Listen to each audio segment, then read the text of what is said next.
వాతావరణాన్ని జయించి ప్రార్థన చేశారు. ఏం చేశారు వాళ్ళు? వాతావరణం. ఏ వాతావరణము? ప్రార్థన చేయుటకు వీలు లేని వాతావరణం, ప్రార్థన చేయుటకు వసతి లేని ప్రార్థన, ప్రార్థన చేయుటకు అసలు పరిస్థితి లేని వాతావరణంలో ప్రార్థన చేశారు. మనకు చాపు ఉంటే కానీ ప్రార్థన రాదు. ఏముంటే రాదు? చాపు ఉంటే ప్రార్థన రాదు, మైకు లేకపోతే ప్రార్థన రాదు, ఫ్యాన్ లేకపోతే ప్రార్థన లేదు. కనీసం ప్రార్థన రావాలంటే కనీసం 10 మంది అన్నా చేసే ప్రార్థన వింటే మన 10 మంది లేకపోతే మనకు ప్రార్థన రాదు. ఇది మన పని. అంటే మనం ప్రార్థన చేయాలంటే చాప ఉండాలా, ఫ్యాన్ ఉండాలా, మైకు ఉండాలా, మంచి మూడు ఉండాలా. ఇవి ఉంటే గానీ మనకు ప్రార్థన రాదు. కానీ పౌలు శీలకు అవేమీ లేవు. మోకరించడానికి మోకాళ్ళు అనుకూలించలే, చేతులు ఎత్తి హల్లెలూయా చెప్పడానికి చేతులు కట్టేసినారు, కాళ్ళు కట్టేసినారు. లేకపోతే చుట్టూ చూద్దామంటే రక్తపు మడుగు, చుట్టూ చూద్దామంటే పరిస్థితులు అంత ఘోరంగా ఉన్నాయి. ప్రార్థన చేసే ప్లేసు కాదు, ప్రార్థన చేసే పరిస్థితి కాదు, అట్మాస్ఫియరే లేదు. ప్రార్థనకు అట్మాస్ఫియరే లేదు. అయినా ఎలా ప్రార్థించాలి? అదే గ్రేటు,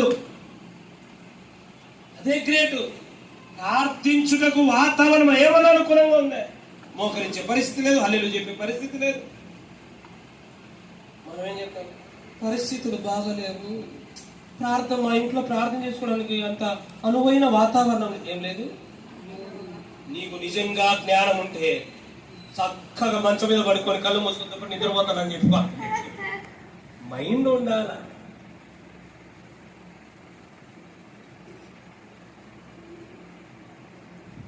బాత్రూమ్ నాకు కనుక ఇంట్లో ఒప్పుకొని ప్రార్థన, బాత్రూమ్కి పో స్నానానికి, స్నానం చేయకముందు 1 నిమిషం అట్లే ఉండి ప్రార్థన చేస్తాను. తర్వాత దేవుడు వచ్చుకుంటాడు.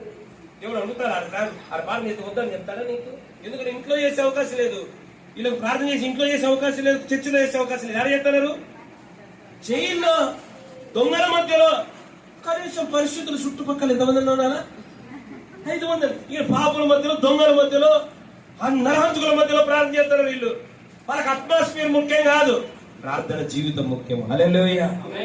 ఈరోజు ఈ క్రైస్తవులు లగ్జరీ లైఫ్ అయిపోయింది. మైక్ ఉంటే కానీ నోట్లోంచి ప్రార్థన, మామూలు ప్రార్థన అంటే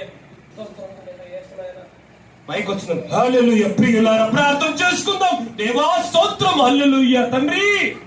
ఏమొచ్చిందో అప్పుడు ప్రార్థన మామూలుగా రాదు అసలు. అదే మైకు లేకుండా రమ్మని ప్రార్థన సచ్చు పుచ్చురకాలు చేసండి అంటారు. ఫ్యాన్ లేకుండా ఆయన అదే ఫ్యాన్ ఉంటే అందుకే నువ్వు ఆడే ఉన్నావు. పౌలు శీలలు ఇప్పటికీ బతికి మన ద్వారా వాక్యం మాట్లాడుతున్నారు. హల్లెలూయా. అది మారాలా. సిచ్యువేషన్ బట్టి చేసేది కాదు ప్రార్థన అంటే. సిచ్యువేషన్ బట్టి స్పిరిచువాలిటీ ఉండకూడదు.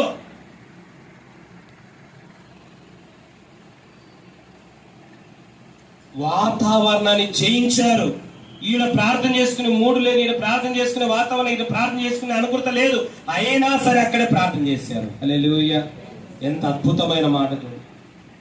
ఏ పరిస్థితి అయినా ప్రార్థించడం మాత్రము అదే గొప్ప విషయం, అదే గొప్ప విషయం. ఎవరు ఏడపార్థన చేసినాడు? ఏడపార్థన చేసినాడు. చేప కడుపులో తలకంతా మకానికి తలకు బాడికంతా కట్టేసినట్టు నాసు చుట్టుకుపోయింది. గొంతు రాలే, ఉపవాసం ఉన్నారు. అది లోపలంతా యాసిడ్స్ ఉన్నాయి. మరి ఆడ ప్రార్థన చేసినావు. ఈరోజు ఎన్ని కారణాలు, ఎన్ని కాల ప్రార్థన.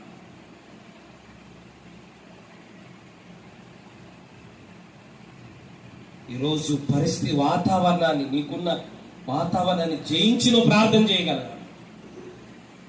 అప్పుడే నీ ప్రార్థనకు జవాబు వస్తుంది. ఏదో ప్రార్థనకు వచ్చినాము, పోయినాము, మోకరించినాము, లేచినాము, వెళ్ళిపోయినాము, ఇంట్లో మోకరించలేసి వెళ్ళిపోయినాం, చర్చిలో మోకరించలేసి వెళ్ళిపోయినాం. ఇది కాదు ప్రార్థన. ఇవన్నీలైనా లేదు, మోకరింటుంటావు, వెళ్ళిపోతుంటావు తప్ప ఏమీ జరిగేది ఉండదు అక్కడ. ఇలాంటి ప్రార్థనా పరులు ఈ రోజులలో కుటుంబాలలో లేయాలి, సంఘాలలో రావాలా, పరీక్షలో రావాలా. అన్నిటికంటే గొప్ప పరీక్షలు 2 ఉన్నాయి భూమి మీద. అన్ని గొప్పవే.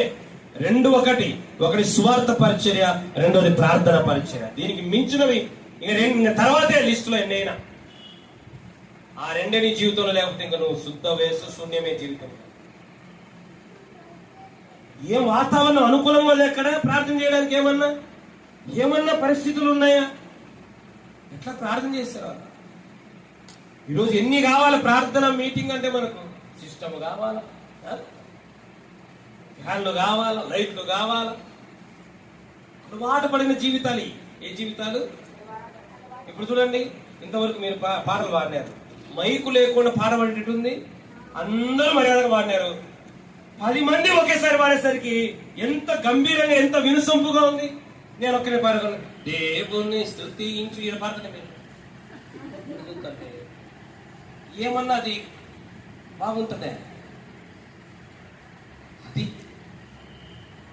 ఆ స్థితిలోకి రావాలి. మన పరిస్థితులు, వాతావరణం అవసరం లే, ఆ స్థితిలో ఎదగాలి. ప్రార్థన అంటే ఏంది? ప్రార్థన నీకు తెలిసింది కాదు, ప్రార్థన నీకు తెలియదే ప్రార్థన అంటే. అసలు ఇంతవరకు నువ్వు జీవించిన ప్రార్థన జీవితం వేరు, ఇప్పుడు నుంచి జీవించి దానిల జీవితం నుంచి నేర్చుకుని ఉండాలి ఇప్పటికే మీరు. అందుకే పౌలుశీల ప్రార్థన చెరసాల బద్దలైంది. పౌలుశీల ప్రార్థన చెరసాల ఏం ఊరికైనా బద్దలవుతుందే? ఏదో జరగాల. ఏం జరిగింది? ప్రార్థన జరిగించింది. ఎలాంటి ప్రార్థన? శరీర బలహీనతలు జయించారు వాళ్ళు. కారణంగా చూపుకోలే శరీరాన్ని, మానసిక ఒత్తిడిని జయించి ప్రార్థన చేశారు. మూడోది, చుట్టుపక్కల ఉన్న వాతావరణాన్ని జయించి ప్రార్థన చేశారు. అందుకే యేసుప్రభు చెప్తున్నాడు, మీ ఇంట్లోకి వెళ్ళి గది తలుపులు వేసి, అంటే అర్థం ఏంటి?